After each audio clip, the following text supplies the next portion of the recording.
എല്ലാവർക്കും നമസ്കാരം. നമ്മൾ നമ്മുടെ നാട് അതീവ ദുഃഖകരമായ ഒരു അവസ്ഥയിലൂടെയാണ് കടന്നു പോയിക്കൊണ്ടിരിക്കുന്നത്.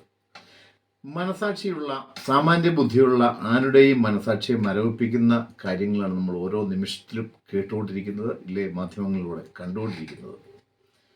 ശരിക്ക് നിരപരാധികളായ നിഷ്കളങ്കരായ വളരെയേറെ പ്രതീക്ഷകളോടുകൂടി നാളെ ഇന്ന കാര്യങ്ങൾ ചെയ്യാം, നാളെ എന്ത് കാര്യങ്ങളാണ് ചെയ്യേണ്ടത് അതൊക്കെ പ്ലാൻ ചെയ്ത് സ്വന്തം കുടുംബത്തോടു കൂടി ഒന്നിച്ച് ജീവിച്ചിരുന്ന സന്തോഷത്തോടെ ഇരുന്നിരുന്ന ഒരു പറ്റം മനുഷ്യർ ഇന്ന് ഈ ഭൂമിയിലില്ല. അതിനകത്ത് കുറേ ആളുകളുടെ മൃതദേഹങ്ങൾ മരണപ്പെട്ട് കിട്ടി, കുറേ ആളുകളെ കിട്ടാനുണ്ട്. മരണപ്പെട്ട ആളുകൾക്ക് ബാഷ്പാഞ്ജലി അർപ്പിക്കുന്നു, അതീവ ദുഃഖത്തോടെ അവർക്ക് ആദരാഞ്ജലി അർപ്പിക്കുന്നു. കിട്ടാനുള്ളവരെ എത്രയും പെട്ടെന്ന് ജീവനോടെ തന്നെ കിട്ടണമേ എന്ന് ഈ അവസരത്തിൽ പ്രാർത്ഥിക്കുകയും ചെയ്യുന്നു.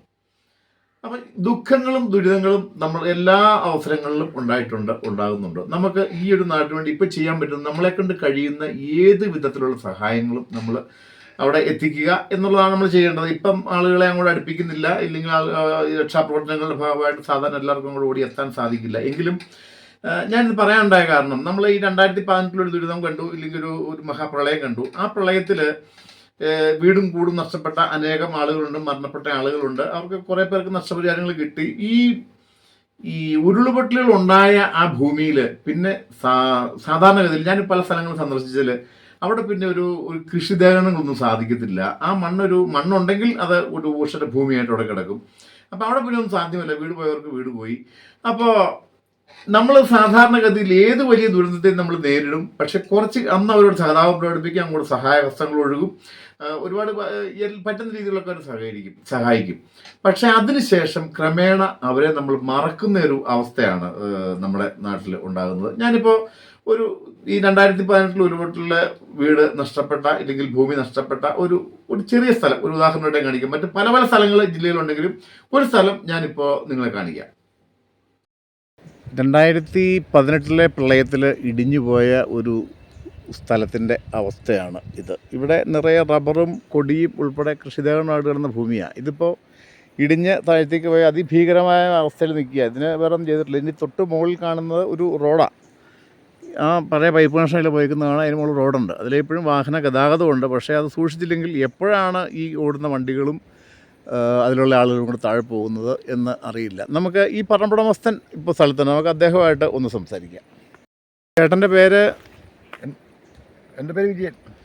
വിജയൻ, എത്ര വർഷമായി ഇവിടെ ഈ സ്ഥലം കയ്യിലുണ്ടായിട്ട്? ഇത് പിന്നെ 98 മുതൽ ഈ സ്ഥലം നമ്മുടെ കയ്യിലുണ്ട്. ഇത് എന്തൊരു സ്ഥലമുണ്ട്? ഇത് 86 സെൻറ്റ്. നമ്മൾ താമസിക്കുന്നത് ഇവിടെ തന്നെയാണോ? അല്ല, താമസിക്കുന്ന വേറെ 10 സെൻറ്റിൽ വേറെയാണ്. ഇതിപ്പം ഇതിനകത്ത് എന്തെല്ലാം കൃഷി ദേഹങ്ങൾ എന്തൊക്കെയാണ് ആയിരുന്നു? അത് മുഴുവൻ പോയി. അതിനെന്തെങ്കിലും നഷ്ടപരിഹാരങ്ങൾ എന്തെങ്കിലും? 7,000 രൂപ കിട്ടിയിട്ടുണ്ടാവുള്ളൂ. 7,000 രൂപ. താങ്കൾ എവിടെയെങ്കിലും ഇതിപ്പോൾ സംരക്ഷണ ഭിത്തി കെട്ടിയാലല്ലേ ഈ റോഡിനൊരു സുരക്ഷിതത്വമുള്ളൂ? അത്രേ ഉള്ളൂ. അതിനെവിടെയും അപേക്ഷ കൊടുക്കുവോ അങ്ങനെ എന്തെങ്കിലും ചെയ്തു? അപേക്ഷ ബസ്സായിരുന്നു, കിട്ടിയിട്ടില്ല. അപ്പോൾ ജില്ലാ പഞ്ചായത്തിന് വെച്ചതാ, MP ഫണ്ടിൽ വെച്ചതാ, ഇതൊന്നും കിട്ടിയിട്ടില്ല. അപ്പോൾ അപേക്ഷകൾ MLA-ക്കും MP-ക്കും ഉൾപ്പെടെ പല ആളുകൾക്കും കൊടുത്തു. നടപടി ആയിട്ടില്ല. ഒരു പ്രയോജനം ഉണ്ടായിട്ടില്ല. അപ്പോൾ ഈ വസ്തു കൊണ്ട് നമുക്ക് പ്രയോജനമില്ല. ഒന്നും നട്ടാലും ഉണ്ടാവില്ല, ആരും വിട്ടാൽ മേടിക്കുകയോ ഇല്ല. നമുക്ക് താമസിക്കാനുള്ള 10 സെൻറ്റിൽ താമസിച്ച് നമ്മൾ കൂലിപ്പണി എടുക്കുന്നു. അങ്ങനെ ജീവിക്കും. നമുക്ക് ഇത്രയും ആദായം എടുത്ത് ജീവിക്കാവുന്ന ഭൂമി ഉണ്ടായിട്ടും നമ്മൾ കൂലിപ്പണിയിലേക്ക് പോകുന്നു. അതല്ലേ വസ്തുത? അതാണ്. അപ്പം ഇനിയിപ്പം ഈ വയനാട് ദുരന്തത്തിൻ്റെ പശ്ചാത്തലത്തിൽ ഇതിനെക്കുറിച്ച് ചേട്ടന് എന്തെങ്കിലും പറയാനുണ്ടോ?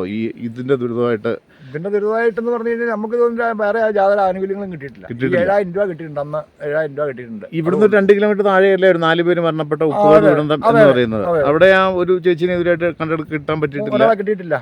അവിടെ ഇപ്പോഴും അതും ഇങ്ങനെ തരിശായിട്ട് കിടക്കുക. അപ്പോൾ ഈ ഉരുള് പൊട്ടിയ സ്ഥലങ്ങളിലൊക്കെ ഉള്ളൊരു അവസ്ഥ ഇതാണ്. അപ്പോൾ അതാ ചേട്ടൻ ഇനി അപേക്ഷകൾ ഇതിപ്പം ഈ റോഡിന്റെ സംരക്ഷണ ഭിത്തി കെട്ടണം എന്നുള്ളതാണ് നമ്മുടെ ആവശ്യം. വേറെ ഒന്നും ഇതിനകത്തൊന്നും ചെയ്തു തരാൻ നമുക്ക് പറ്റത്തില്ല അല്ലേ? ഒന്നുമില്ല, ഒരു കൃഷിയും ചെയ്തില്ല. ഇങ്ങനെയല്ലേ കിടക്കുന്നേ, ഇങ്ങനെ നശിച്ച് കിടക്കുക.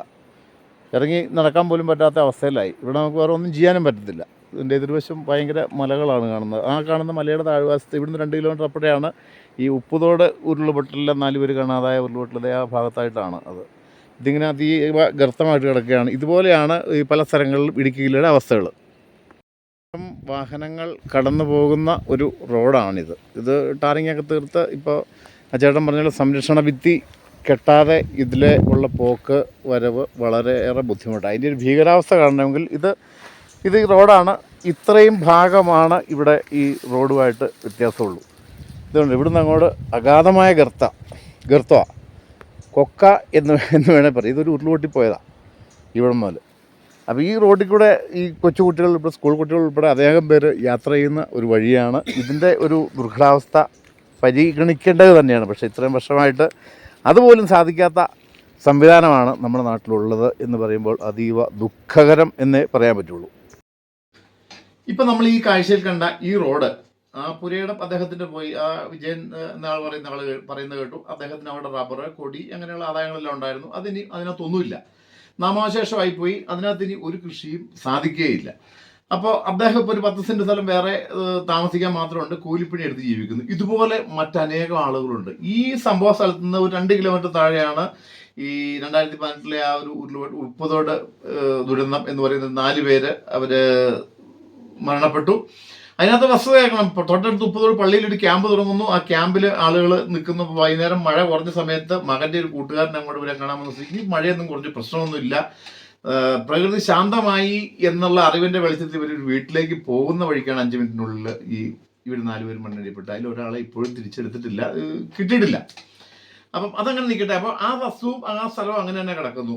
അപ്പോൾ ഇപ്പോൾ ഇവിടെ ഈ കാണുന്ന റോഡ്, ആ റോഡിൽ അനേകം വാഹനങ്ങൾ ഓടിക്കൊണ്ടിരിക്കുന്നതാണ്. അപ്പോൾ അതിൻ്റെ ശരിക്കും നേരിട്ട് കണ്ടാൽ അതിഭീകരമാണ്. ഒരു ഭാരവാഹനം പോയാൽ ചിലപ്പോൾ ആ വണ്ടിയും ഉൾപ്പെടെ ഇനി ആ റോഡുകളിൽ താഴത്തേക്ക് പോകാൻ സാധ്യത, കണ്ടോനടി താഴത്തേക്ക് പോകും. അപ്പം ഇങ്ങനെയുള്ള കാര്യങ്ങൾ, കാരണം അത് നമ്മൾ മറന്നു പോകുന്ന, മനഃപൂർവ്വം അല്ലെങ്കിൽ മറന്നു പോകുന്ന. അവർ പല ആളുകൾക്ക് അവർ പരാതി കൊടുത്തു. ജില്ലാ പഞ്ചായത്തിൽ ഇല്ലേ ഗവൺമെൻറ് തലത്തിലൊക്കെ പല പരാതികളും കൊടുത്തു. നിലവിൽ ഇതുവരെ ഒന്നും ആയിട്ടില്ല. ഭയങ്കര ഫണ്ട് വേണം എന്നാണ് പറയുന്നത്. പക്ഷെ നമ്മൾ ഈ സഹായങ്ങൾ ഇതിനകത്ത് കൊടുക്കും. ഇങ്ങനെയുള്ള കാര്യങ്ങളിൽ ഞാൻ ഈ ഒരു വസ്തു മാത്രം ഉദ്ദേശിച്ചല്ല ഞാൻ പറയുന്നത്. ഇങ്ങനെയുള്ള കാര്യങ്ങൾ നടന്ന് അത്യാവശ്യ കാര്യങ്ങൾ അത് ഉൾക്കൊണ്ടിരുന്ന ആൾക്കാരുടെ ദുഃഖം അങ്ങ് മറന്നു കഴിയുമ്പോൾ അവർ മൊത്തത്തിൽ ആ ഒരു സംവിധാനം മറന്നു പോകുന്ന സംവിധാനമാണ് നമ്മുടെ നാട്ടിലുള്ളത്. അത് മാറ്റം വരുത്തിക്കൊണ്ട് ഈ വയനാട് ദുരന്തപ്പെട്ട ആളുകൾക്ക് കൃത്യമായ പരിഗണനയോടുകൂടി അവിടെ എന്ത് നഷ്ടപ്പെട്ടവർക്ക് വീടാണെങ്കിൽ വീട്, വസ്തുവാണെങ്കിൽ വസ്തു, അവർ ഏത് രീതിയിൽ സഹായിക്കാമോ, അത് എത്ര കാലം കഴിഞ്ഞാലും അത് എവിടെ നിന്നെല്ലാം സഹായം സ്വീകരിക്കാമോ അതെല്ലാം സ്വീകരിച്ച് നമ്മളിൽ ഒരാളായി കണ്ട് നമ്മളെ കൊണ്ട് കഴിയുന്ന എല്ലാ സഹായങ്ങളും നമ്മളോട് ചെയ്യാം. അവരെ മറവിയിൽ ഉൾപ്പെടുത്താതെ അവരെ ഓർത്തുകൊണ്ട് തന്നെ ഈ മരണപ്പെട്ടവർക്ക് വേണ്ടി നമുക്കൊന്നും ചെയ്യാൻ സാധിക്കില്ല. അവരെ ഇനി പ്രാർത്ഥിക്കുക ഇല്ല, അങ്ങനെയുള്ള കാര്യങ്ങൾ നമുക്ക് സാധിക്കുള്ളൂ. ബാക്കി അവരുടെ ബന്ധുക്കളായിട്ടുള്ളവരോ ഇല്ല ജീവനുള്ളവരുണ്ടെങ്കിൽ അവർക്ക് കഴിയുന്ന എല്ലാ സഹായവും നൽകി അവരുടെ ജീവിതത്തിലേക്ക്, സാധാരണ ജീവിതത്തിലേക്ക് തിരിച്ചു കൊണ്ടുവരാനുള്ള സംവിധാനം ആണ് വേണ്ടത്. അതിന് അവിടെ ആ ഭൂമിയിൽ ഇപ്പം എനിക്ക് തോന്നുന്നത്, ഞാൻ മറ്റു പലർത്തും കണ്ടത് വെച്ച് നോക്കുമ്പോൾ അവിടെ ഇനി ഒരു കൃഷിയോ ഇല്ലൊരു വീട് പണിയോ അങ്ങനെയുള്ള കാര്യങ്ങളൊന്നും സാധിക്കില്ല. അപ്പോൾ അതിന് പകരം ഭൂമി കണ്ടെത്തി അവർക്ക് ഉള്ള സംവിധാനങ്ങൾ ചെയ്ത് അവരെ അധിവസിപ്പിക്കണം. അതിനുള്ള ഒരു കാലതാമസം വരുത്താതെ അതിന് ഒരു ഉപേക്ഷയും വിചാരിക്കരുതെന്നാണ് എനിക്ക് എല്ലാവരോടുമായിട്ട്. അത് നമ്മൾ ആരോടൊക്കെ സഹകരിക്കാമോ അവരോടെല്ലാം സഹകരിച്ച് നമ്മൾ ഈ ഒരു സമയത്ത് രാഷ്ട്രീയമോ ഇല്ലെങ്കിൽ മതമോ ജാതിയോ ഒന്നും നോക്കാതെ എല്ലാവരും ഒന്നിച്ച് സഹകരിച്ച് ആ ഒരു പാവം മനുഷ്യക്കൂട്ടത്തെ രക്ഷിക്കണം. ഇല്ലെങ്കിൽ അവരോട് നമ്മൾ അവർക്ക് വേണ്ടി നമ്മൾ പ്രവർത്തിക്കണം എന്ന് അപേക്ഷിച്ചുകൊണ്ട് നിർത്തുന്നു. നന്ദി, നമസ്കാരം.